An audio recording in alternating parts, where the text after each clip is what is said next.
हमारे व्यस्त जीवन में ईश्वर की आवाज़। मनुष्य एक बहुत बड़ी संभावना है आत्मा में ऊपर उठने का, मनुष्यता से दिव्यता को पाने का। मनुष्य एक बीज है, ईश्वर का बीज, दिव्यता का बीज। हम अपने जीवन में अपने किस संभावना को विकसित करते हैं? सामान्यतः हम शरीर और मन पर कार्य करते हैं, पर आत्मा का विकास, आत्मा और चेतना के बारे में होश और आत्मा के प्रति ख्याल और उसमें जो संभावना छिपी है वो सबसे बड़ी है, अनंत के लिए है।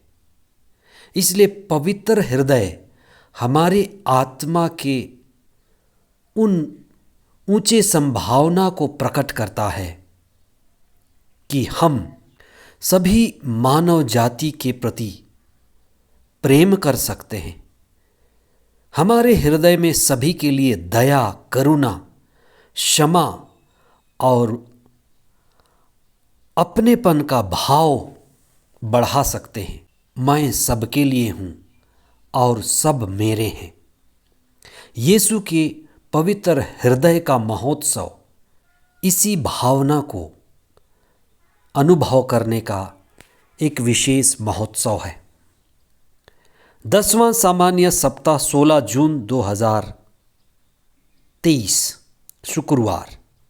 विधि विवरण ग्रंथ अध्याय 7 पद संख्याएं 6 से 11। दूसरा पाठ संत योहन का पहला पत्र अध्याय 4 पद संख्याएं 7 से 16 तक और संत मती का सुसमाचार अध्याय 11 पद संख्याएं 25 से 30 तक। यीशु के पवित्रतम हृदय का महोत्सव।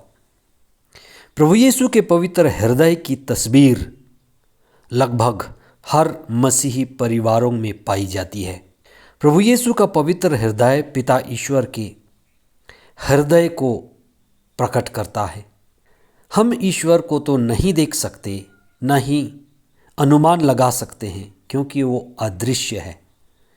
लेकिन पवित्र हृदय की भक्ति जो 1856 से शुरू हुई और संत मार्गरेट मरिया अलकोक के द्वारा पवित्र हृदय की भक्ति करते हुए उन्हें विशेष आध्यात्मिक ऊंचाई मिली, जिसके बाद उन्होंने पवित्र हृदय के भक्ति के बारे में सारे संसार में लोगों को बताया कि ईश्वर का हृदय, प्रभु यीशु का हृदय, पवित्र हृदय हम सभी के लिए प्रेम से भरा है, उद्रवित होता है और हर एक पापी के लिए जो क्रूस पर छेदित किया गया हमें अपनी ओर आह्वान करता है। प्रभु यीशु का हृदय उसी ईश्वर के हृदय को प्रकट करता है। पवित्र हृदय की भक्ति हमें पिता ईश्वर के महानतम प्रेम को अनुभव करने का एक अवसर है, जो प्रभु यीशु के द्वारा हम साधारण लोगों तक पहुंचा। ईश्वर अगर खुद को प्रकट ना करे, ईश्वर अगर अपने आप को हम पर प्रकट ना करे, तो हम मनुष्य ईश्वर के बारे में नहीं जान पाएंगे। ये तो ईश्वर की कृपा और उनकी करुणा है कि ईश्वर ने अपने पुत्र ईसा को हमारे बीच भेजा, जिसकी छाया हमारे लिए ईश्वर की छाया बन गई। हर व्यक्ति में एक व्यक्तित्व छिपा होता है। ईश्वर का व्यक्तित्व यीशु में उतरा। व्यक्ति के विशेष गुण होते हैं, व्यवहार करने का अंदाज होता है, व्यक्ति में कई विशेषताएं होती हैं और ईश्वर की विशेषता प्रभु यीशु के व्यक्तित्व में उतरता है। इसलिए सुसमाचार ही ऐसा स्रोत है जहाँ से हमें ईसा के विशेष व्यक्तित्व का पता चलता है कि कैसे वे कोढ़ी को देखकर उनको गले लगा लेते थे, उनको चंगाई देते थे। नईम नगर में विधवा के मृत पुत्र को देखकर वो द्रवित हो गए। उन्होंने शव ढोने वालों को रोक लिया, उनको स्पर्श किया, उनको चंगाई दी। भूखों को देख करके वो रोटी की व्यवस्था करते। इसी तरह से सारे सुसमाचार में उनके प्रेम का, उनके करुणा का और क्षमा के भाव का सारा सुसमाचार पवित्र हृदय की दिव्यता का अनुभव कराता है। जैसा आज का दूसरा पाठ कहता है कि ईश्वर प्रेम है। प्रेम ईश्वर का सघन रूप है। प्रेम ईश्वर का दिव्य गुण है जो हम अनुभव कर सकते हैं। वास्तव में ईसा का पवित्र हृदय ईश्वर के हृदय का प्रतिरूप है। जैसे पिता है वैसे बेटा है। पवित्र हृदय की पहली विशेषता सबके लिए एक खुला हुआ हृदय, प्रेम भरा हृदय। पवित्र हृदय ईश्वर के अनंत और अनन्य प्रेम को प्रकट करता है। प्रेम यानी देना। जब भी हम प्रेम करते हैं तो देते हैं, बांटते हैं।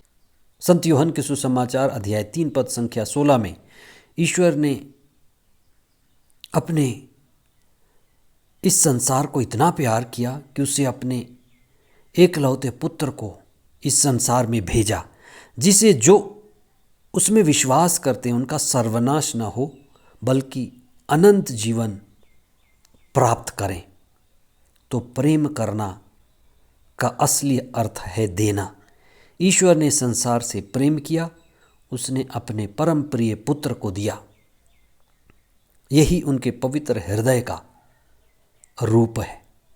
संत यूहन्ना अपने पहले पत्र अध्याय 4 पद संख्या 8 में कहते हैं कि ईश्वर प्रेम है और जो अपने भाई से या बहन से प्रेम करता है वो ईश्वर को जानता है। जो प्रेम नहीं करता वो ईश्वर को नहीं जानता, वो प्रेम से बहुत दूर है। दूसरी बात, जहाँ प्रेम है वहाँ करुणा है। पवित्र हृदय करुणा का जिक्र करता है कि ईश्वर का आत्मा, पवित्र आत्मा, ईश्वर का पवित्र हृदय द्रवित होने वाला हृदय है। हृदय का पिघलना ही करुणा है। जहाँ प्रेम बढ़ता है वहाँ हृदय पिघलता है, द्रवित होते। अगर हम द्रवित नहीं होते तो बहुत बार हम कठोर हृदय हो जाते हैं। आपने देखा होगा कुछ लोगों का हृदय अति कठोर हो जाता है। तीसरी बात है सभी के लिए क्षमा, सहानुभूति और दया दिखाना। ईसा का पवित्र हृदय हमारे जीवन में नई आशा, विश्वास और संभावना लेकर आता कि हमारे अंदर इतनी क्षमता है कि हम सभी को अपने हृदय में जगह दे सकते, सभी को क्षमा कर सकते हैं, शत्रुओं से भी प्रेम कर सकते हैं। ईसा ने खुद ऐसा जिया और जीना सिखाया। हम आज़ाद शत्रु हो सकते हैं अगर हम सही मायने में सभी के लिए प्रार्थना करते हैं, क्षमा करते हैं, तो हम कह सकते हैं कि मेरा कोई शत्रु नहीं है, सब मेरे हैं और मैं सबके लिए हूँ। प्रभु यीशु का पवित्र हृदय हम सभी को अपने जैसे बनाए, जिससे हम सारे संसार में, संपूर्ण जगत में अनुभव कर सकें कि सारा संसार ही एक परिवार है, ईश्वरीय परिवार है। सारी मानव जाति उसी की है और सब उसी की ओर गति कर रहे हैं। जैसे जैसे समय बीत रहा है, प्रेम बढ़े, दया बढ़े, करुणा बढ़े, क्षमा बढ़े, भाईचारा बढ़े और दुश्मनी समाप्त हो। आमीन।